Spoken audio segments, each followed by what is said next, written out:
For months, I've been saying that Democrats have been worrying unnecessarily instead of just performing. I've been saying that the 2016 election was misread for several reasons, but we'll talk about that on the other side. I want you to listen to Charlie Cook, and then we'll talk about it on the other side. Charlie, everyone out there is going, yeah, we heard that last time. Trump's behind in the polls, and then he won. What is the big difference between this time and last time? The differences between the numbers for Hillary Clinton and the numbers for Joe Biden? Well, let me count the ways.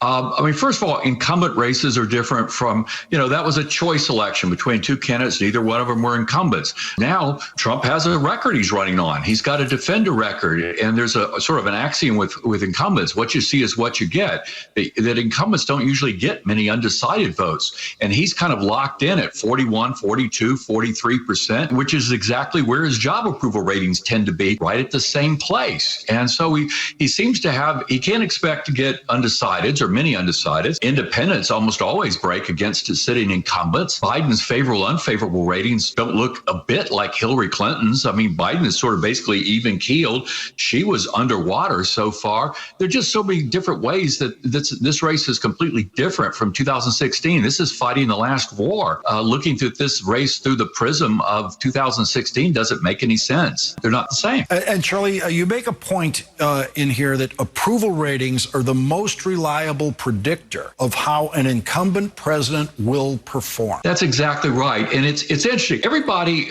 look at the last 8 elected presidents running for re-election.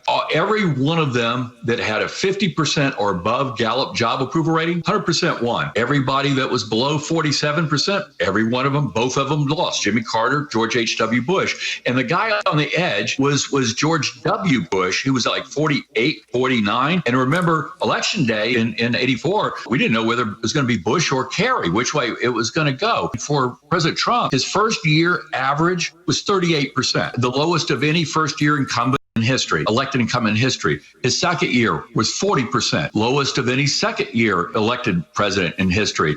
And his third year, he was at 42, and that was the second lowest because Jimmy Carter had slid in under him at 37. So he's having a hard time getting up to the 46% level that he got in the last election.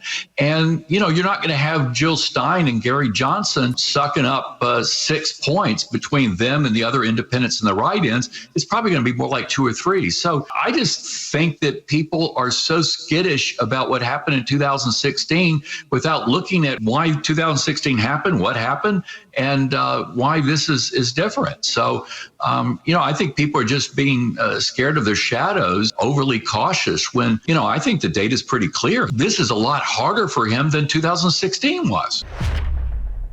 Now, here's the deal. Let me do a partial critique on Hillary Clinton. We don't want to relitigate the past, but I must say this because it's part of the context.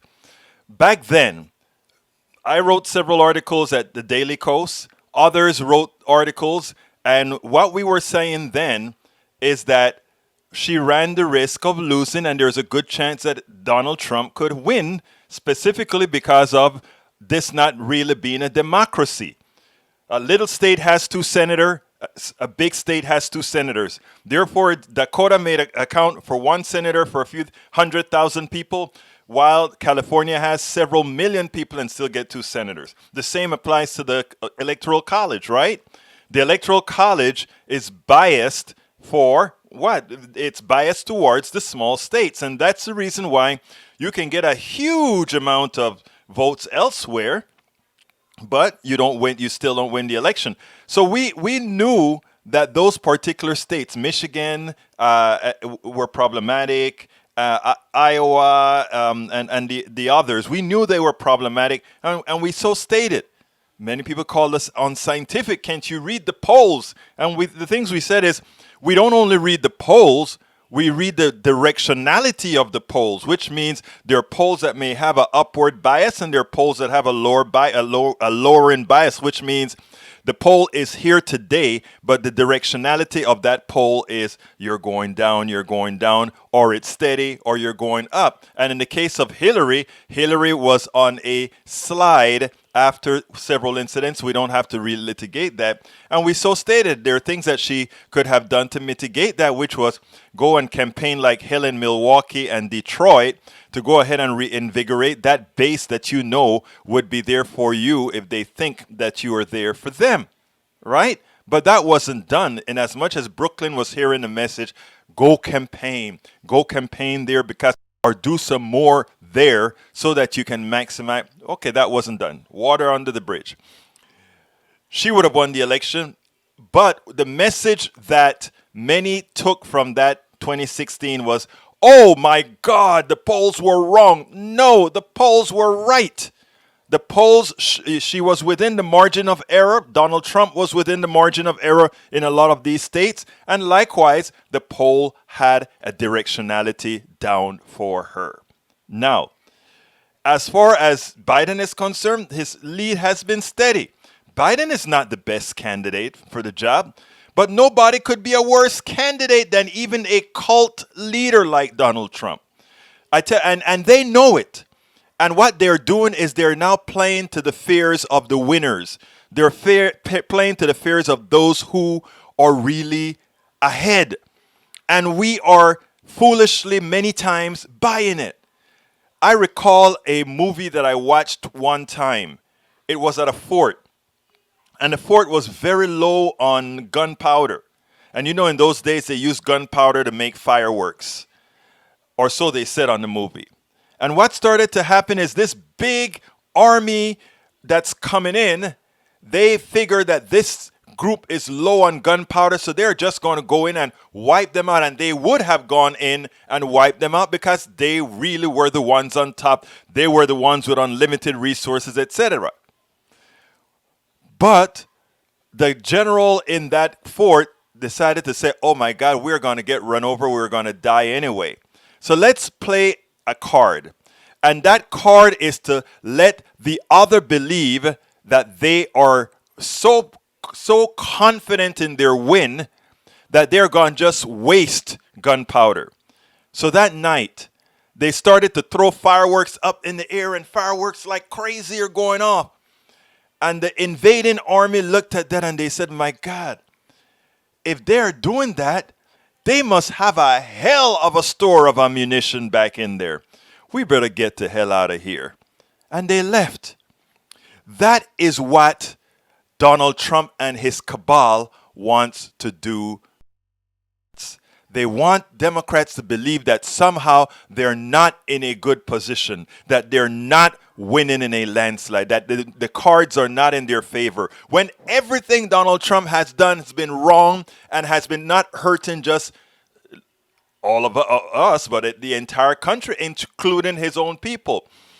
What we need to be doing, Democrats need to be on the attack. They don't need to be trying to defend and hold their base, our base. What we need to do is make sure that our base goes out there. And I am doing it as a chair, and others are doing it. They're making sure, hey, don't forget to vote. But we do need to expand the map. You know, and that's a good thing that I see Joe Biden doing. Joe Biden is going to Minnesota in areas that he probably shouldn't go. Joe Biden is going to start doing things that he probably likely shouldn't do if he's just trying to electrify his base. And again, he's not the candidate of many of us very progressive folks, but he is what we have. And we will bring in other progressive candidates if we run like we know we need to run to win. Run to win. Run knowing that we're winning and expanding, and also talking to other people. Even on the right, even the Trumpists that you think are long gone. I can tell you that I have Trumpists that will be voting full Democratic this year and not telling anybody about it. Because you know what? It's like, I got to do it. I can't do it. But I can't let anybody know. So the one message that we have to learn is we don't have to be pure in as far as expecting those that are going to vote on our side to come and say, okay, I now embrace you progressives or whatever. That's not what we're looking for. What we're looking for is giving them permission to vote for the correct side, the progressive side, and not having to come out and say, I capitulated. So give those on the right permission. Go vote your interest. But remember, when you're voting in that booth, that vote is between you and your God and that machine. That's it. You can come out of that voting booth and claim that you voted for Donald Trump. You can come out of that booth and say, I'm not going to vote for them damn liberals.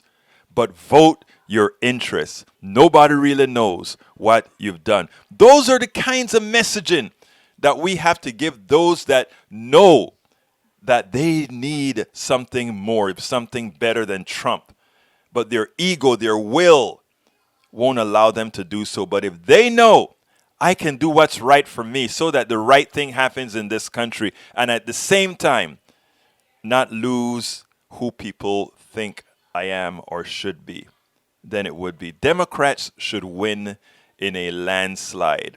What we have to do is play the right cards, put our base out, engage the other side, and even the Trumpists, give them permission to vote for us without having to capitulate to all that they used to be before. But we can do it. I'm Egberto Willies, host of Politics Done Right, an independent news program. I post several news videos of interest every day. I ask you so kindly to subscribe to my channel, and please leave me some comments. Thank you very much.